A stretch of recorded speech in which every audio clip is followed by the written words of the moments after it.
Welcome to the Insightful Player Podcast with your host, Chrissy Carew. In each episode, Chrissy interviews NFL players and other professional athletes to help transform our culture to be inclusive, kinder, and more loving. We hope to turn everyone into insightful players in their own lives. Chrissy is also the author of the book Insightful Player, featuring over a dozen stories where football pros lead a bold movement of hope. You can learn more about her book, Chrissy's coaching programs, and more episodes of the show at www.theinsightfulplayer.com. You can also watch other episodes on YouTube and listen through all the major podcast platforms. Now, here's the host of Insightful Player, Chrissy Carew. Welcome to the Insightful Player Podcast. Today we have on a very, very special guest, but before I introduce him, I want to encourage you all to vote. These midterms are really, really important. And I know a lot of people don't usually take the midterms so seriously, but if you could please go out and vote. It's so important right now. The country's in jeopardy. And just vote from your heart, and we all appreciate it, okay? And I'll probably bug you again. So today we have on Dave Stokes. Now, Dave, I met 10, 12 years ago. He made me say he's a long ago retired who won 2 Super Bowls. He's a dedicated humanitarian, chaplain, victim advocate, and also supports people in hospice. He is an amazing person with a humongous heart, and he has a tremendous, tremendous internal drive to give and contribute to those that need it most. He was in the business world, and he was a leader in sales and executive, but it wasn't until you were in your late 30s that you found your true calling, right? Yeah. I had football was an amazing part of my life, both in high school, college, and in the pros. But I had pursued a number of things, from marine biology to shark behavior research, veterinary medicine, and then into the business world. And I learned a lot in each of these attempts to find my next professional pursuit, and learned a lot. But also, one of the things I learned is none of those really fit me. At least where I was at that time in my life. And it's when I found the nonprofit world. This was after leading Denver's recreation department. It was the young people that I had met prior to leaving recreation department that together we created a youth center out of nothing. And it became quite an amazing place. And then I went on to lead a couple other nonprofits, and then created my last nonprofit, which is still up and operating, and really, really proud of it. It's called the Street Fraternity. And if anybody's interested, they can look at streetfraternityusa.org. It's usa.org because most of our young people are former refugees from many African countries, Burma and Bhutan, but they're in the most violent neighborhood in the Denver metro area. Anyway, it's a wonderful group of young men. A lot of violence in our lives through them, and I'm still an advisor to them, but the city got way too much for me. And so I've moved somewhat, and now I'm not so much in Metro Denver anymore, but still very engaged with the community, like you said, as a victim advocate, and then also a on again, off again, spiritually independent hospital chaplain, and then also as a hospice volunteer. So yeah, it's I love the work that I do. It's beautiful, and you spent the time up in the mountains, didn't you? Yeah. I probably about, 13, 14 years ago, I started noticing, and I'm 67 now. So I I started noticing in my mid to late 50s that things were just changing inside my head. They just weren't clicking like they had for most of my life, both from a memory standpoint as well as just a cognitive ability to put together pieces and understand and not get confused by just different various elements that I needed to keep in my mind. And it was disappearing. It's one of the biggest reasons why I retired from paid nonprofit leadership, is just my mind wouldn't do it anymore. And part of that, I believe, caused a increasing sensitivity to speed, the violence, the crowdedness of Metro Denver. And I just couldn't do it anymore without fearing my own susceptibility to my own anger and violence. And so I gradually eventually found a place up in the mountains, northwest of Fort Collins, that was called the Shambhala Mountain Center. It's now called the Drala Mountain Center. And I started going to some programs there, and then eventually started living there for weeks or months at a time. And I lived there 2 or 3 times, at least, over the last, I don't know, five or more years. And it really helped me to practice living my life slower, more contemplative, in a place that just wasn't as hurried and as crowded and as expensive and just angry. And in my opinion, it really saved my life, in that I was able to practice living more contemplatively. And so I really appreciate many of Buddhist teachings. I'm not a Buddhist, but I appreciate many of their most basic teachings. And so that really kind of helped me steer away from the big city. But anyway, yeah, it's funny because for the last, 25 years, I've been in a world of young people's violence to themselves and violence to others, and have purposely chosen that. And as a football player, my profession was to be the best violent defensive tackle and attack the biggest human beings on this planet that are trained to attack me. And now it wasn't meant for us to truly hurt or kill each other, which is more certainly of stepping into the violence of the military world. But it still demanded that I find and grow and hone the violent animal inside of me. And so it was fascinating for me to gradually, over many years, get to know gang members, gang leaders, homeless, LGBTQ, many young people that are living more in a street-oriented way. And over time, they taught me a great deal. And together we've built at least two main places to just be home, away from home for them, as nighttime youth centers. And again, check out streetfraternityusa.org if you're interested in learning more about them. Definitely. We'll add those to the show notes so people can go click on that, for sure.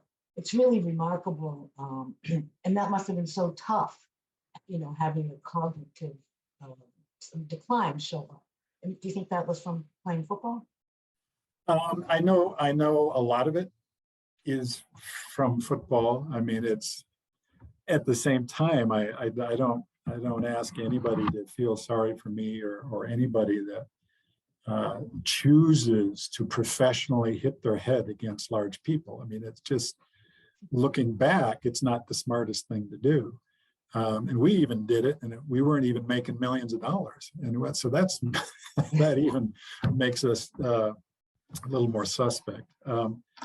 It's yeah, I know that a lot of this is from, and in fact, it's been verified within the NFL concussion settlement, and so processed with the doctors.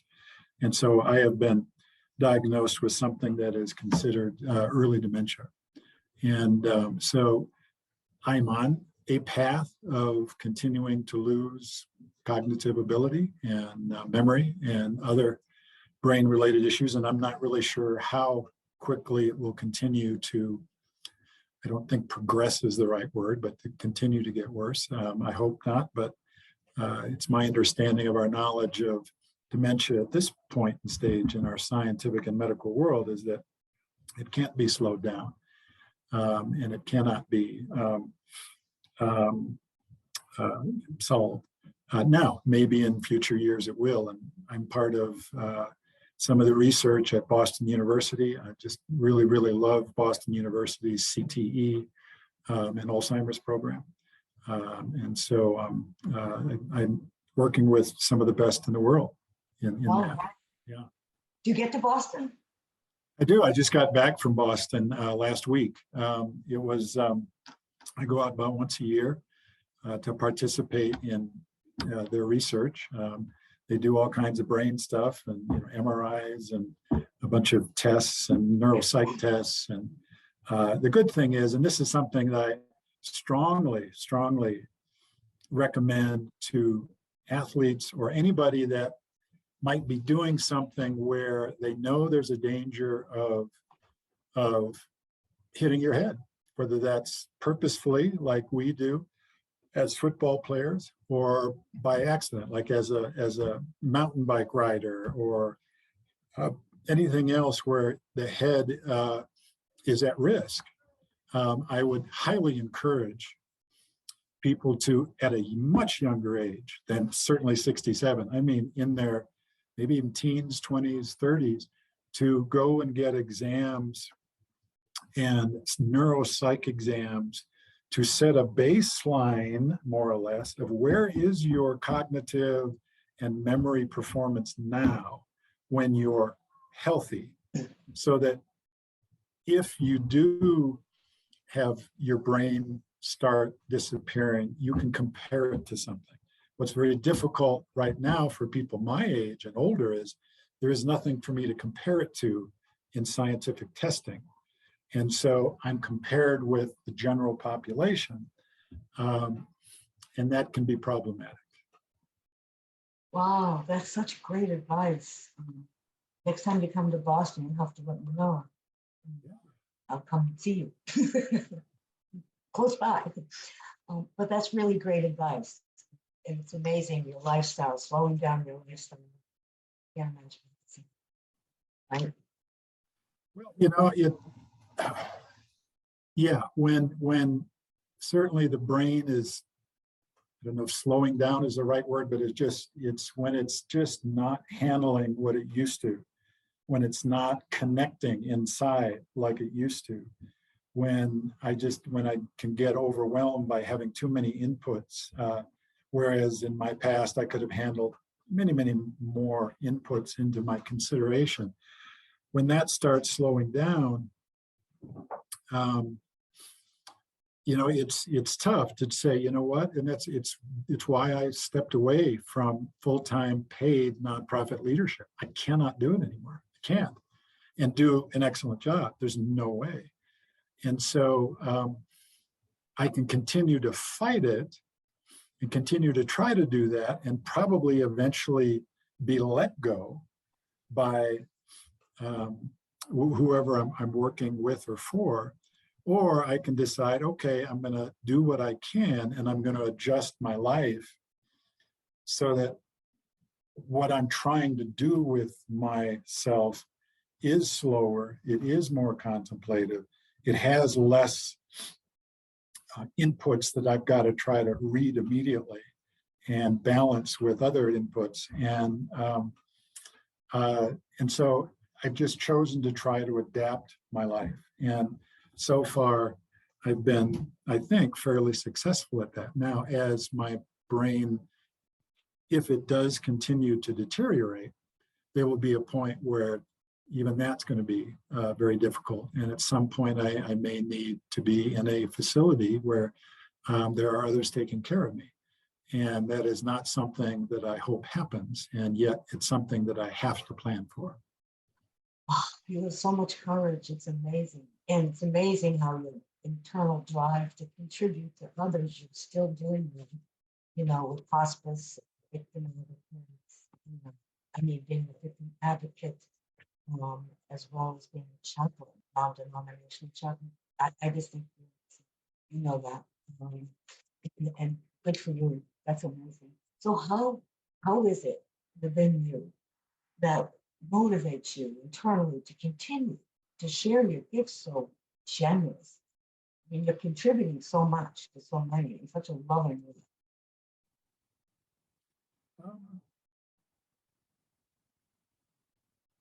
I think I guess one of the more simple answers is I've done a bunch of things.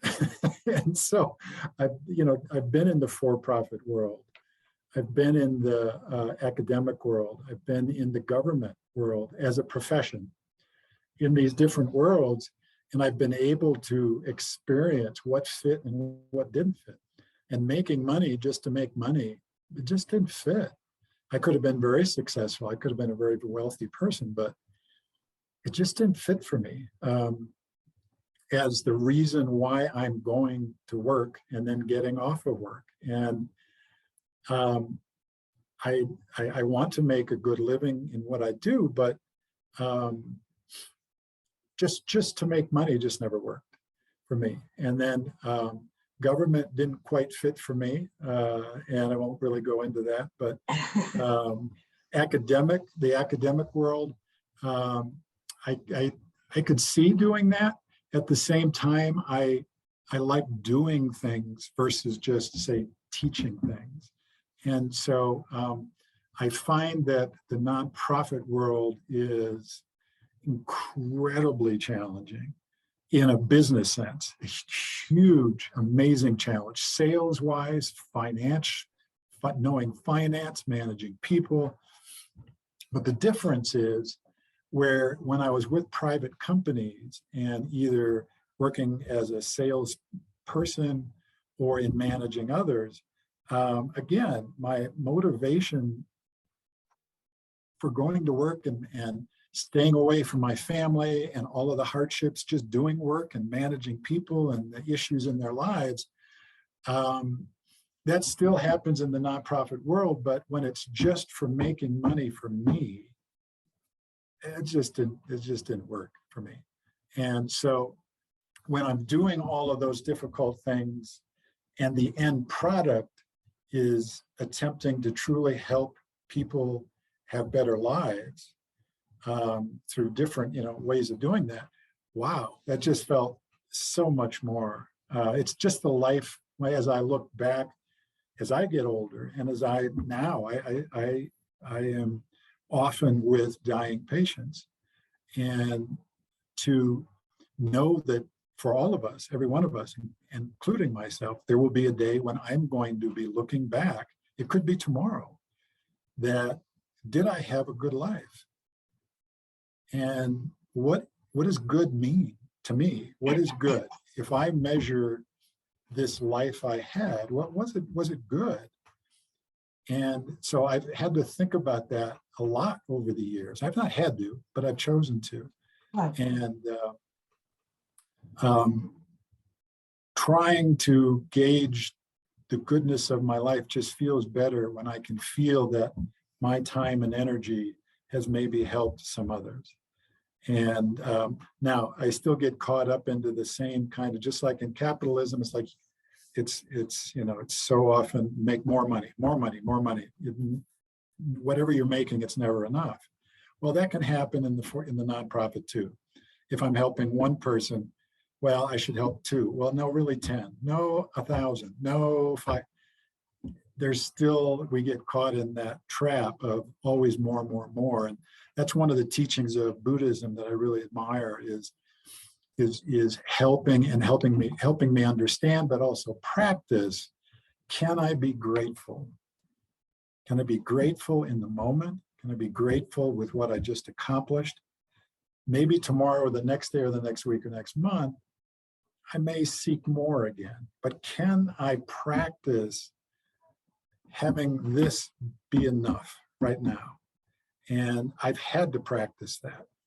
And I continue to try to practice because it does take practice, especially in our system where the assumption is we have to want more. We always need to consume more. And in my opinion, that's what's destroying our world. I mean, we are consuming our world away.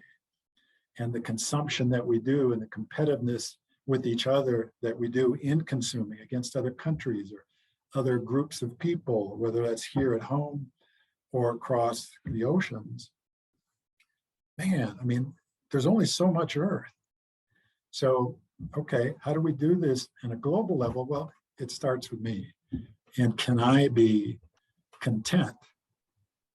And content is still a hard word for me. I mean, I'm a 2-time Super Bowl champion, 1-time NFC champion, and to be content is not naturally in my bloodstream. It's like I should never be content. I should always be seeking more. But then at the same time, as I've started to have these successes in all these different fields of life professionally, is it just always more?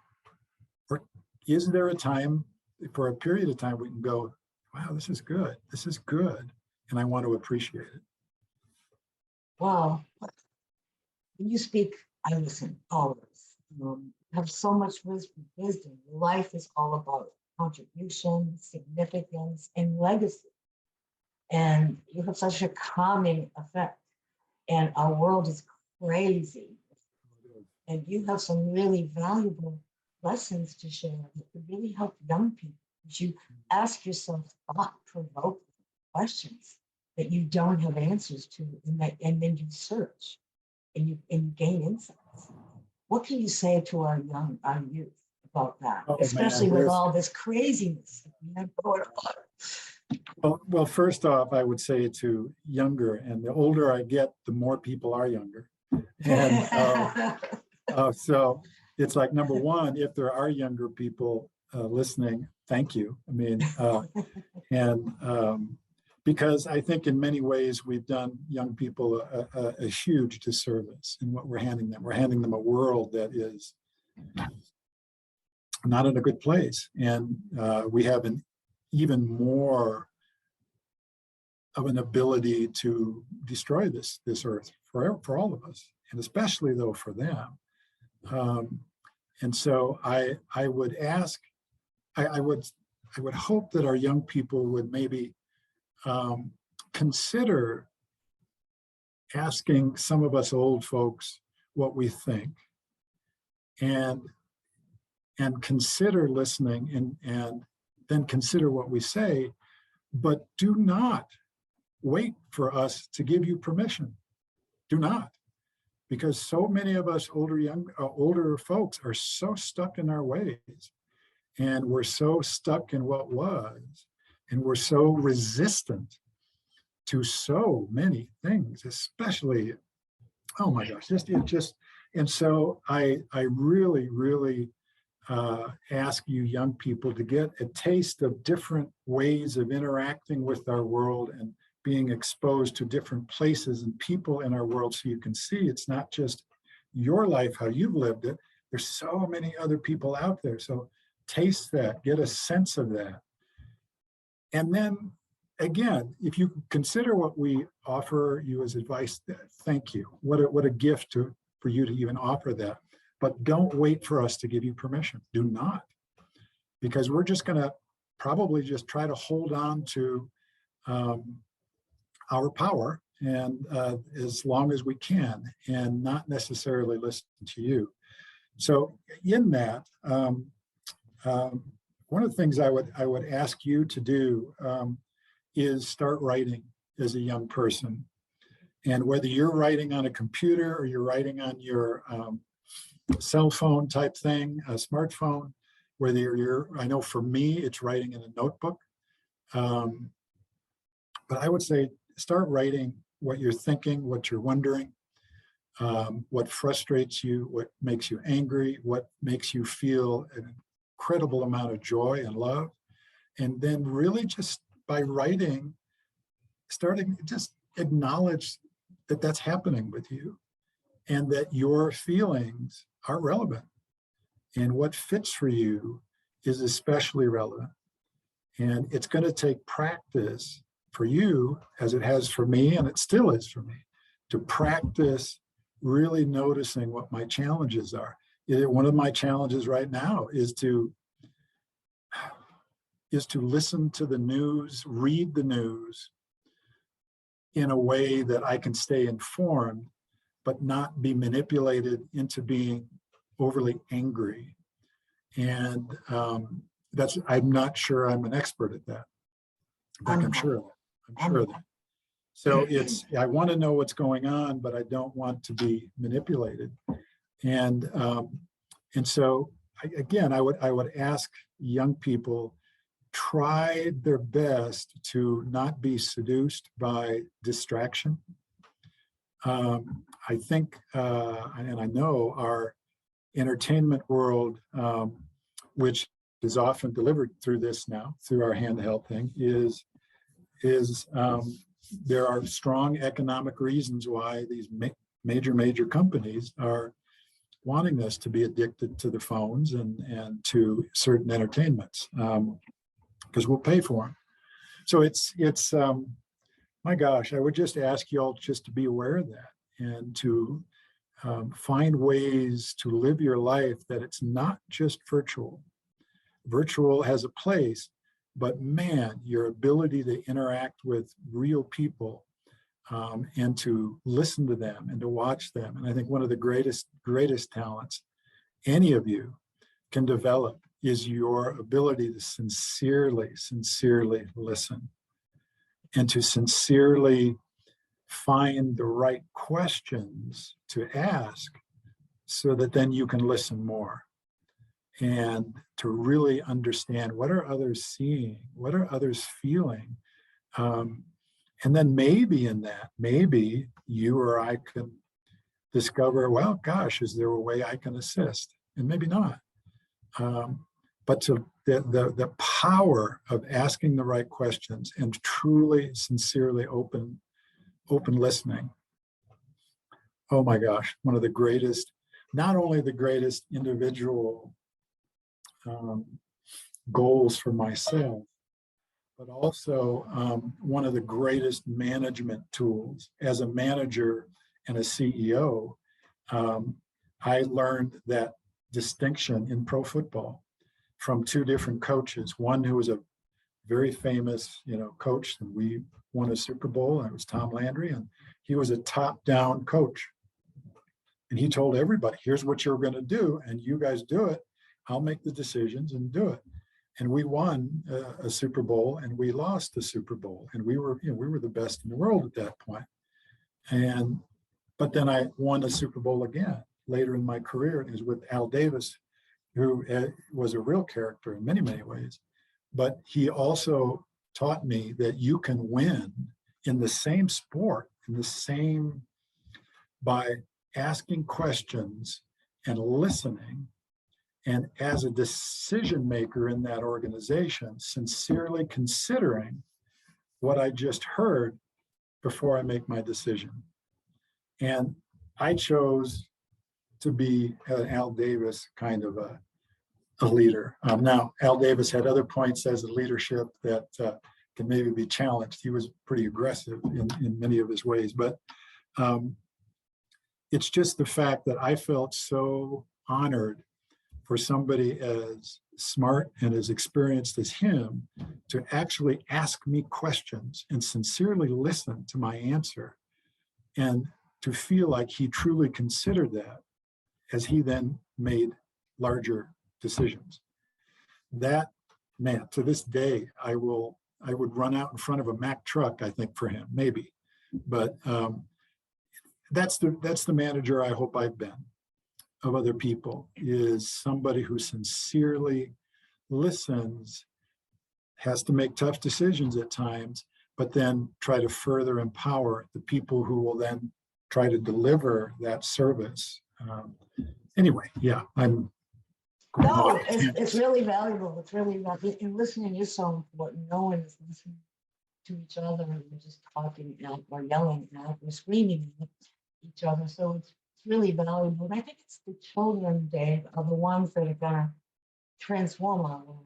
You know, I apologize to you. I think we did it, my generation. And you know, my goal is to see you is to challenge us, right? I would love to hear more about the nursing. My secret dream is to have you all make a presentation to Congress, teach them how. I think you do a great job with that. I really do. And if you're interested in that, I'll be happy to offer you complimentary coaching to get you there if anyone's interested. But as Dave said, listening is like such a missing there. And if we can become active listeners, we can understand and we'll have more compassion, right? Versus be so angry and be stuck in our ways, blinders on. We all have blinders. So thank you. That's really, really valuable advice. And you know what, Chrissy, as I've gotten older and trying to be a better listener and a better identifier of what's the right question to even ask, it's just been, again, especially as I get older, as I truly try to listen and understand what I'm hearing, I get more and more of a sense that so much is paradox. Yes. So much is paradox. And all of us, including me, want simple answers. We want really simple yes or no, evil, good. We want simple. And the paradox is even in that question. It's like, okay, yes, I do want simple because I want to not be stretched too much and I want to be able to focus and be present with this simple something. But at the same time, I know it's messy. It's just, the reality is it's messy and it's complicated. And you can ask me all you want, do I believe in this or do I believe in that? Well, it depends. It depends. Is God real? Is God not real? Well, let's talk about that more. What's your definition of God? I mean, I just have continued to find that the world is not overly simple. It's in the paradox that yes, yes, there are certain things that approach a yes or no. But I tell you, even in science, and science exists because scientists constantly ask questions. Even when they make a factual determination, the minute that they publish that, it's being torn apart by other researchers saying, well, maybe not. And so even science only exists because of the pursuit of mystery. And so yet there's such a value in mystery too. It's one of the things I admire greatly about many more Native American, what I understand of many Native American teachings is that, the world it's simple, but it's not simple. And nature, we are a part of nature. We are interconnected with nature. There is no real separation. And that's simple, but it's also complicated. Anyway, Right. I'm going off. No. But it's important because you gotta lean into the mix, allow the mix, because you get a lot of insights from that. And if you don't resist, it's amazing. So it really learn a lot. And it's funny, in both Buddhist and in some Native teachings, there is a great deal of respect for mystery, and that there is real value in standing in mystery and not necessarily having to solve that mystery immediately. Right. To really stand in that wonder, there's value in that.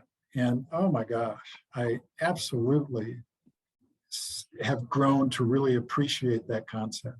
I think And that's that great. Yeah, that's it's the wonder and in being with the question, absolute wonder. being Yeah, in search.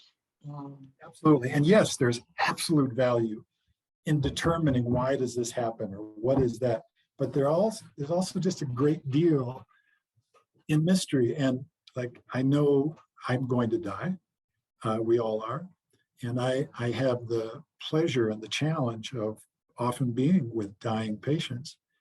And when I have had patients who are holding my hand die as I'm holding their hand, the scientific part of me can explain, okay, there's no more electrical signals in the brain and in the heart, and yet another part of me goes, what is the difference here? What just happened? And where did this energy go? Where did this spirit go? And so it's and then of course faith steps in and has different definitions of that. I am spiritually independent, and so I don't specifically choose one or the other. And yet I have some comfort in the mystery of I will either find out or not find out in the future. I know I will die. Will I actually know what's going on in some form or fashion? I don't know. And it's like a friend of mine said, who's a chaplain also, she said, I'm not afraid to die, but I may be afraid of how I die. And I'm like, wow, I think I might agree with that. Anyway, I'm getting off on. No. That's true. And that just happened to a friend of mine who did. She wasn't afraid. She was afraid of how, but she was comfortable. Thank God. Married. Schumacher industry. Gosh, you have so much food for thought, and I appreciate that. And in Insightful Player, the other goal has always been to inspire people to find their spiritual. There's no right or wrong. It's unique to each person. So I'm hoping our talk today will, get you a little thirsty for figuring that out.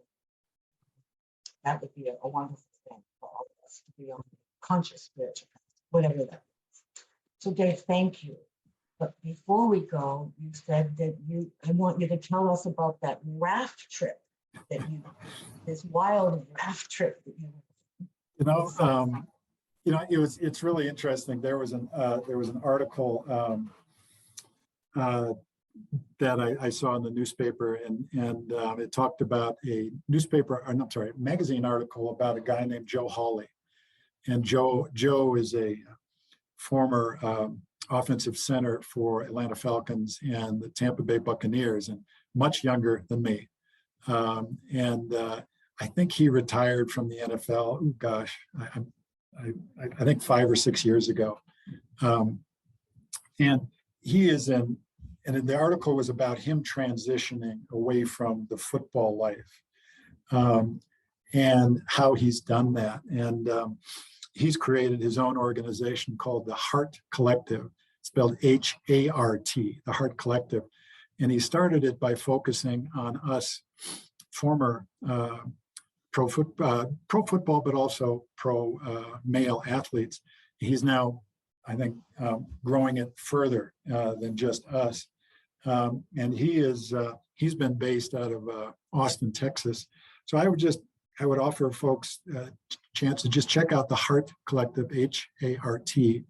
I went to 2 different retreats that he put together for us, former football players, one of them in Keystone, up in the mountains. And then later was this one a year ago in September, a year ago, September, and it was a raft trip. And I used to be a kayaker, and it was amazing just to be back on the water again, but especially to be back on the water with these former pro football players was really wonderful. And it was even more special because somebody that came with the raft trip that participated is a writer and a former Olympic fencer by the name of Jason Rogers. And he has written an article actually about this raft trip. It was in January, was the Men's Health article that was dated January 19th, 2022. And it's just, Jason does a wonderful job, and he being himself a incredibly, globally competitive athlete in fencing in the Olympics, he was able to see and understand a lot about how we were interacting with each other and trying to do our own self-exploration and healing and just looking forward in our lives. And so I highly recommend folks checking out Joe Hawley and the Heart Collective, and also Jason Rogers and some of the writing that he has done. I think both of them actually have their own specific, what do you call them? Podcast. There we go. And I know that's what podcast. So anyway, yeah, but thank you. Yeah. They're two amazing men. Yeah, I'd love to meet them, see if they'd like to come on our podcast. Great. Thank you for that. And before we go, I just want to read one of Dave's guiding principles. Dave is one of the insightful players, and you can find his story on insightfulplayer.com. And one of his guiding principles that I'll share with you is ask for and listen to advice and input from people of all ranks and all walks of life. This not only demonstrates true respect, but it also leads to the most effective influence. So Dave has a lot of wisdom to share. And if anyone wants to reach out to Dave again, you can find him on LinkedIn. We'll have his LinkedIn links on our show. So Dave, thank you so much. It's been such a treat, as always, to spend time with you. Well, Chrissy, thank you so much. And we all got a lot of work to do to continue to find and create kindness and caring. And so thank you for what you do, Chrissy. Oh, thank you, Dave. And so everybody, we're all about helping transform our world into be more inclusive, kinder, and more loving. So watch Dave's video, because you're going to learn a lot more, because he's real special. All right. Now, everyone, remember, go out and vote. Midterms are so important. Please vote. We need your vote. Everybody, get up and go. All right. Well, thank you all. And very special, heartfelt thank you to you, Dave. And we'll see you all next time. Thank you. Take care. Bye-bye. Bye. The entire Insightful Player podcast initiative is dedicated to the late Tom Constantino. Thank you for watching and listening to the Insightful Player podcast with your host, Chrissy Carew. Chrissy is also the author of the book Insightful Player, featuring over a dozen stories where football pros lead a bold movement of hope. You can learn more about her book, Chrissy's coaching programs, and more episodes of the show at www.theinsightfulplayer.com. We hope to turn everyone into insightful players in their own lives.